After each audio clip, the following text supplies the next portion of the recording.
భక్తివన్న ప్రేక్షకులకు శుభోదయం 18/5/2025 నుండి 24/5/2025 శనివారం వరకు ద్వాదశ రాశుల ఫలితాలు. ముందుగా మేషరాశి. మేషరాశి వారికి ప్రతికూల ప్రభావంగా ఉంది. ఈ వారం అంతా కూడా ఆర్థికంగా కొంచెం చిన్న చిన్న నష్టాలు ఉండే అవకాశం, భారీ పెట్టుబడులు పెట్టినా కలిసి రాలేకపోవడం, లాభాలంతా ఆర్జించలేకపోవడం, అలాగే సిక్యులేషన్ కూడా అంత అనుకూలంగా ఉండదు. ఇతరులతో ఘర్షణలు, అనవసరపు వాద ప్రతివాదన చేయడం వల్ల ఇబ్బందికరంగా ఉండే అవకాశాలు ఉన్నాయి. ఎవరి విషయంలో కలగ చేసుకోకుండా మీ పని మీరు చేసుకుంటే ఈ వారం అన్ని రకాలుగా మీకు అనుకూలంగా ఉంటుంది. అలాగే ఖర్చులు కూడా అధికంగా ఉండే అవకాశాలు ఉన్నాయి. కొంచెం జాగ్రత్తగా ఉంటే కార్యజయం కూడా జరిగే అవకాశాలు వారాంతంలో ఉంది. మీ పని మీరు చేసుకోవడం, మౌనం కలహం నాస్తి అని మౌనంగా ఉండగలిగితే ఈ వారం ప్రశాంతంగా ఉంటుంది. ఆదిత్యాది నవగ్రహ శాంతి హోమం, నవగ్రహాలకి పంచామృతాలు అభిషేకం చేయించడం, వస్త్రాలు ధరింపజేయడం, నవగ్రహ ఆరాధన విశేషంగా నవగ్రహ శాంతి హోమం జరిపించుకుంటే అన్ని విధాలుగా అనుకూలం. ఆదిత్యాయ సోమాయ మంగళాయ బుధాయ చ గురు శుక్ర శనిభ్యస్య రాహవే కేతవే నమః అని ఒక 9 సార్లు కానీ 11 సార్లు చదివితూ ఉంటే అన్ని విధాలుగా మీకు అనుకూలంగా ఉంటుంది. తదుపరి వృషభ రాశి. వృషభ రాశి వారికి ఈ వారం వాక్శక్తి పెరుగుతుంది, మాట్లాడగలుగుతారు, కమ్యూనికేషన్ చాలా బాగుంటుంది ఈ వారంలో. అంతేకాకుండా కొన్ని అవరోధాలు కూడా ఉద్యోగంలో, వృత్తిలో కూడా ఉండే అవకాశాలు ఉన్నాయి. వాటిని అధిగమిస్తారు. కుటుంబాభివృద్ధి, కుటుంబంలో ఉన్న సమస్యలు తీరి ఈ వారం కొంచెం ఊపిరి పీల్చుకునే అవకాశాలు ఉన్నాయి. రావాల్సిన బాకీ 4 రకాలుగా రావడం అన్ని విధాలుగా యోగదాయకంగా ఇంకా అనుకూలంగా ఉండడం కోసం విష్ణాలయ దర్శనం, విష్ణు సహస్రనామ పారాయణ వృషభ రాశి వారి మేలు చేసే అవకాశం ఉంది. తదుపరి మిథున రాశి. మిథున రాశి వారికి అధిక ధనలాభాలు ఉన్న వ్యాపార మూలకంగా బాగుంది. వృత్తి వ్యాపారాల్లో కూడా ఉద్యోగంలో బట్టి మిశ్రమంగా ఉంది. ఇతర ప్రదేశాలు సందర్శించే అవకాశం, కుటుంబ సభ్యులు దూరంగా ఉండే అవకాశాలు, వృత్తి వ్యాపారాల్లో కొత్త కార్యక్రమాలను చేపడితే ప్రతిబంధకం, ప్రతికూలతలు ఎదురయ్యే అవకాశాలు ఉన్నాయి. ఆశించినటువంటి లాభాలు రాలేకపోవచ్చు. ధార్మిక చింతన, దైవ కార్యాల్లో పాల్గొంటే మీకు మేలు కలిగే అవకాశం ఉంది. మీరు శనివారం వెంకటేశ్వర ఆరాధన, దర్శనము చేయడం వల్ల అన్ని విధాలుగా మీకు అనుకూలం.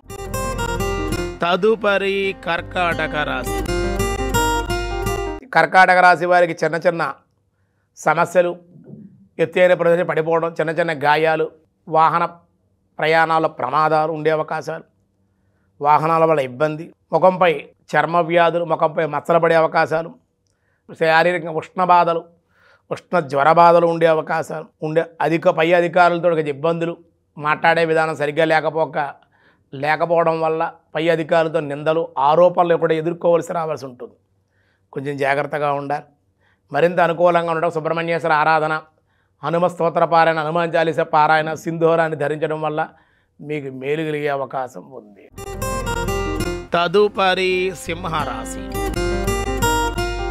సింహరాశి వారికి చేయి కృషి యందు లాభాలు ఉన్నాయి. జీవితం ఆనందంగా ఉంటుంది. రావాల్సిన బాకీలు ఈ వారంలో వసూలు అవుతాయి. ఆర్థిక పరిస్థితి కూడా మెరుగుపడే అవకాశాలు ఉన్నాయి. ఆదాయ మార్గాల కోసం 4 రకాలుగా అన్వేషణ చేస్తారు. రుణాలు ఏమన్నా చేసుంటే తీర్చగలుగుతారు. రుణాలకు ఏమైనా అప్లై చేస్తే రుణాలు వచ్చే అవకాశం కూడా ఉంది. కానీ అనవసర పగచ్చులు, అనవసర ప్రయాణాలు, ధనాన్ని దుర్వినియోగం చేసే అవకాశాలు ఎక్కువగా ఉన్నాయి.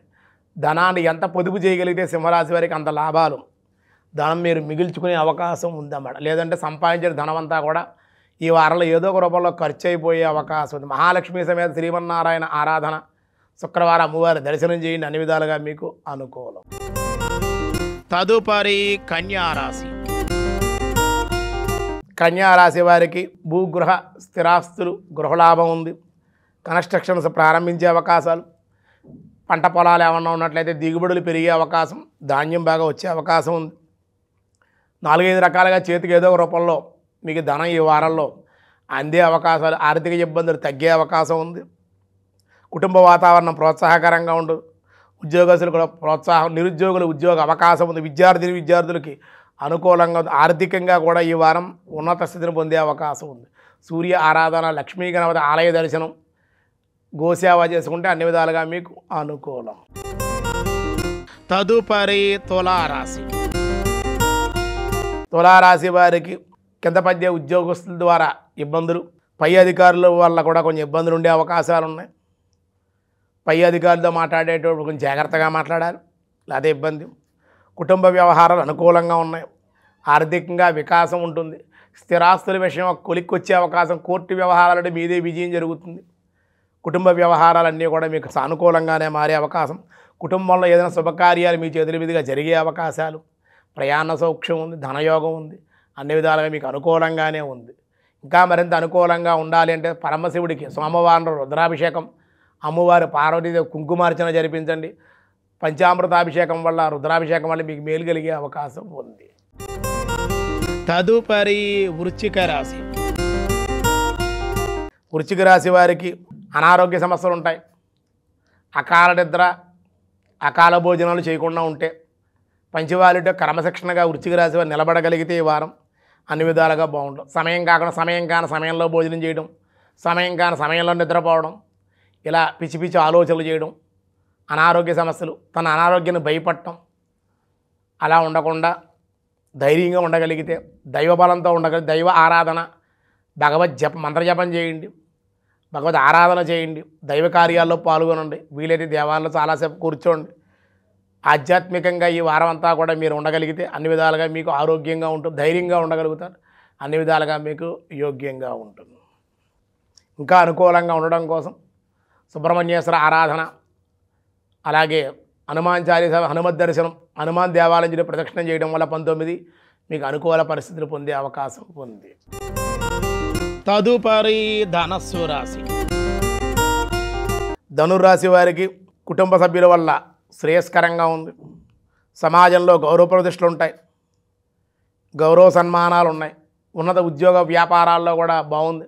ఉద్యోగంలో ప్రమోషన్లు, సన్మాన సత్కారాలు, విలువైన వస్త్ర ఆభరణాలు పొందగలుగుతారు. వ్యాపార విషయంలో స్వయం ప్రతిపత్తి కోరుకునే అవకాశం, వ్యాపారంలో ముందుకు వెళ్ళే అవకాశం, కొత్త కార్యక్రమాలు శ్రీకారం చుట్టే అవకాశం ఉంది. కానీ భారీ పెట్టుబడులు వెళ్లకుండా ఉంటే మీకు మేలు కలిగే అవకాశం ఉంది. ఇంకా మరింత అనుకూలంగా గురుచరిత్ర పారాయణ, విష్ణు సహస్రనామ పారాయణ, విష్ణాలయ దర్శనం కూడా మీకు మేలు చేసే అవకాశం ఉంది. తదుపరి మకర రాశి. మకర రాశి వారికి ఈ వారం సమయానికి తగిన విధంగా మీరు లౌక్యంతో, వాక్చాతుర్యంతో మీరు ముందుకు వెళ్ళే అవకాశాలు ఉన్నాయి. అలాగే కొన్ని విజయాలు కూడా సాధించే అవకాశం ఉంది. ఈ వారంలో అందరినీ ఆకట్టుకుంటారు, మాటకారీతనంతో వెళ్తారు. పోటీ పరీక్షల్లో విద్యార్థులు రాణింపు ఉంటుంది. వ్యవసాయదారులకు చాలా అనుకూలంగా ఉంది ఈ వారం. వృత్తి వ్యాపారాల్లో కూడా చాలా అనుకూలంగాను. ఇంకా మరింత అనుకూలంగా ఉండడం కోసం శుక్రవారం మహాలక్ష్మి సమేత శ్రీమన్నారాయణ ఆరాధన, లక్ష్మీదేవి కుంకుమార్చన చేయండి, కుంకుమను ధరించండి. ఇంకా మీకు ధనవృద్ధి కలిగే అవకాశాలు ఉన్నాయి. తదుపరి కుంభరాశి. కుంభరాశి వారికి కుటుంబంలో శుభకార్య నిర్వహణ, శుభకార్య నిమిత్తమే ధన వ్యయం అయ్యే అవకాశాలు ఉన్నాయి. ఆ కార్యక్రమాలు మీ చేతుల మీదుగా జరిగే అవకాశం ఉంది. పై అధికారుల సందర్శనం, కొన్ని ప్రయోజనాలు సాధిస్తారు. శారీరకంగా, మానసికంగా ఉత్సాహంగా, ఉల్లాసంగా ఉండే అవకాశాలు ఈ వారంలో వీరికి ఉన్నాయి. గృహంలో మార్పులు చేర్పులు, గృహ అలంకార వస్తువు ప్రాప్తి, వాహన యోగం, ప్రయాణాలు, కుటుంబ ఆనందం, బంధుమిత్రుల సంగమం కూడా మీకు ఈ వారం ఆనందాన్ని ఇస్తుంది. ఇంకా మరింత అనుకూలంగా ఉండడం కోసం నువ్వులు దానంగా ఇవ్వడం, లేదా గోవుకి శనివారం రోజు గుప్పుడు నువ్వులు, బెల్లం మొక్క శనివారం రోజు ఉదయమే గోవుకి పెట్టండి, గోసేవ చేసుకోండి. అన్ని విధాలుగా మీకు ఈ వారం అనుకూల ఫలితాలు పొందే అవకాశం ఉంది. తదుపరి మీనరాశి. మీనరాశి వారికి ఈ వారం ఉన్నత ఉద్యోగ లాభాలు, ఆర్థిక స్థితి మెరుగుపడే అవకాశం. శత్రువుల వల్ల ఇబ్బంది ఏమీ లేదు. ఏదో చేయాలని మీ శత్రువులకి ఏమీ చేయలేకపోవడం, మీరంటే భయం కలిగే అవకాశం. సోదరి లేదా సోదరుడు, తల్లిదండ్రుల యొక్క సహాయ సహకారాలు ఉంటాయి. తల్లిదండ్రులు రాక కూడా మీకు ఆనందాన్ని ఇస్తుంది. పెద్దల యొక్క సందర్శన మీకు మేలు కలిగే అవకాశం ఉంది. చాలా కాలంగా ఉన్న స్థిరాస్తుల విషయం ఏమన్నా ఉంటే కొలిక్కొచ్చే అవకాశం ఉంది. ధనానికైతే లోటు లేదు, కానీ స్వల్పంగా అనారోగ్య సమస్యలు, మానసిక అశాంతికి గురి అయ్యే అవకాశాలు అయితే ఉన్నాయి. కొంచెం జాగ్రత్తగా ఉండాలి. మరింత అనుకూలంగా ఉండడం కోసం దశరథ శనేశ్వర స్తోత్రపారాయణ, ఆదిత్యాది నవగ్రహ ఆరాధన, నవగ్రహ హోమము మీకు చాలా మంచి మేలు చేసే అవకాశం ఉంది అని చెబుతూ ఉన్నాం.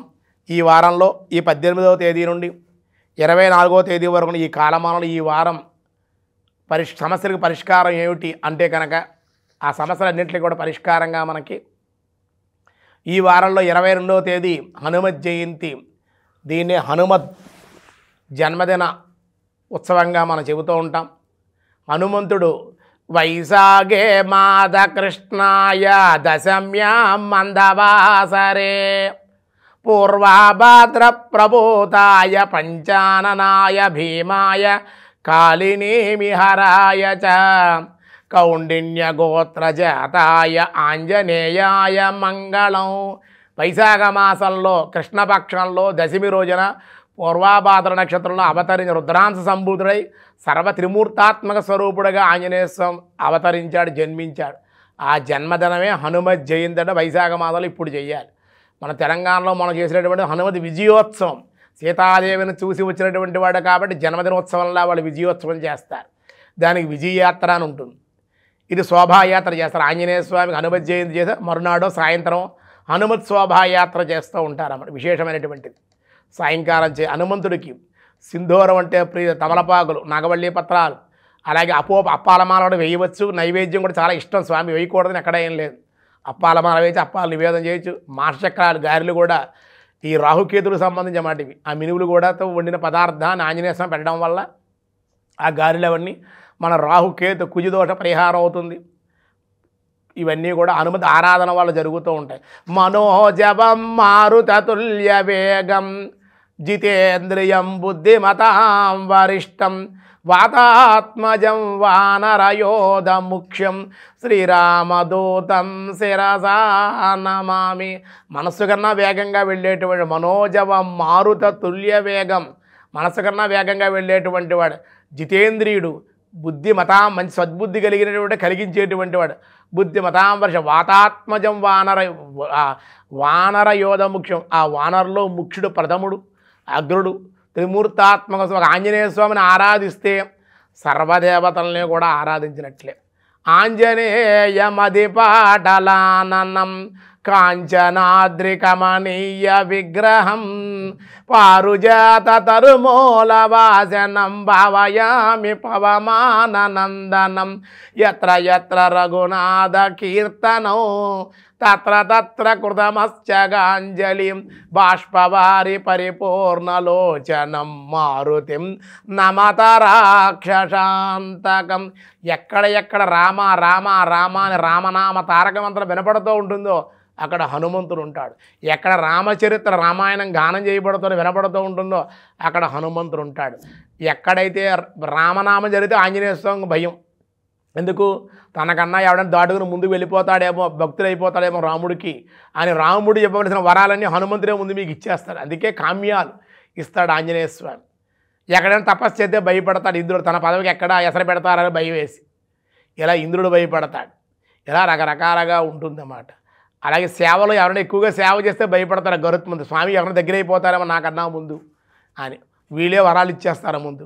అదే కామ్యాలు కోరికలు నెరవేరాలంటే మన వ్యసనాలతోటి, పిల్లలు ఎవరైనా వ్యసనాలతోటి, తాగుడు ఇలా రకరకాల వ్యసనాలతో ఎవరైనా ఉంటే మానిపించాలి అంటే పిచ్చి పిచ్చి వ్యవహారంగా పిచ్చిగా ప్రవర్తించిన, మతిస్థిమితం లేకపోయినా, ఇలాంటి వాడు ఎవరైనా ఉన్నా, కోపంగా ఆగ్రహంగా అహంకారంగా గర్వంగా ఉన్నా, ఇలా సరిగైన ప్రవర్తన లేకపోయినా ఆంజనేయ స్వామి దేవాలయం చుట్టూ 19 ప్రదక్షిణాలు చేసి ఒక్కలు కానీ ఏదన్నా మిరియాలు కానీ ప్రదక్షిణాలు చేసి అక్కడ పెట్టుకుని సింధూరాన్ని స్వామికి నువ్వుల నూనె, తమలపాకులు, అప్పాలు, ఈ గారెలు సమర్పించండి. లేదా కొబ్బరికాయ, అరటిపళ్ళైనా సమర్పిస్తే మీకు చోదిన విధంగా ఇలా 19 ప్రదక్షిణాలు శనివారం మంగళవారం చేస్తే వాళ్ళలో మార్పు వస్తుంది.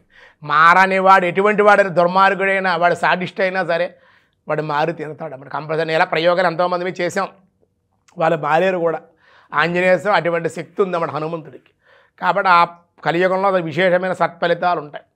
ఆంజనేయ స్వామిలో శక్తి అదే అన్నమాట.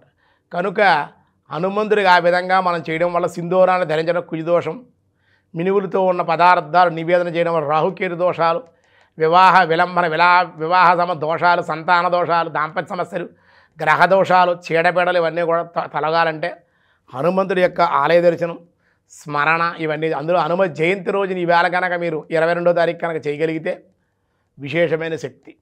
ఉత్తప్పుడు చేయడమే చాలా విశేషం. అటువంటి ఆయన పుట్టినరోజు చేసేదానికి ఎంత ఆనందం కలుగుతుందండి. అలాగే కేసరి బాత్, కేసరి అన్న, రవ్వ లడ్డు అన్న, అరటి పండ్లు అన్న, జామ పండ్లు అన్న, నారికేల కొబ్బరికాయ అన్న, పానకం అన్న చాలా ఇష్టం ఆయన. ఇవన్నీ కూడా క్షీరాన్నం, ఇవన్నీ అపోపాలు, అప్పాలు, గారెలు ఇవన్నీ హనుమంతుడు చాలా ప్రీతి అన్నమాట. అరటి చెట్లు, అరటి వృక్షాల్లో ఆయన కదలీ వృక్షాలయంలో విహారాయ అన్నారన్నమాట. ఆ అరటి తోటలోనే సంచరిస్తాడు, ఇష్టండి బాగా ఆయన, చల్లదనాన్ని ఇస్తుంది కాబట్టి. అటువంటి అరటి వృక్షాలు స్వామి గుడికి కట్టడం, హనుమ జయంతి ఉత్సవాల్లో పాల్గొనడం, ఇవన్నీ కైంకర్యం జరపడం వల్ల కూడా విశేషమైన మీ గ్రహదోషాలు తొలగాలి అంటే హనుమంతుడి యొక్క ఆరాధన విశేషంగా 22వ తేదీ ఆచరించడం వల్ల, స్మరించడం వల్ల, పూజించడం వల్ల, దర్శించడం వల్ల కూడా ఈ ద్వాదశ రాశుల వాళ్ళకి మేలు కలుగుతుంది, గ్రహదోషాలు తొలగిపోతాయి అని మీ అందరికీ కూడా తెలియజేయడం జరిగిందన్నమాట. ఈరోజు స్వస్తి. సర్వే జనా సుఖినో భవంతు, సమస్త సన్మంగళాని సంతు, లోకా సమస్త సుఖినో భవంతు. భారతీయులకి, ప్రవాస భారతీయులకి భక్తివన్ తెలుగువన్ తరపున హనుమ జయంతి శుభాకాంక్షలు, శుభ ఆశీస్సులు.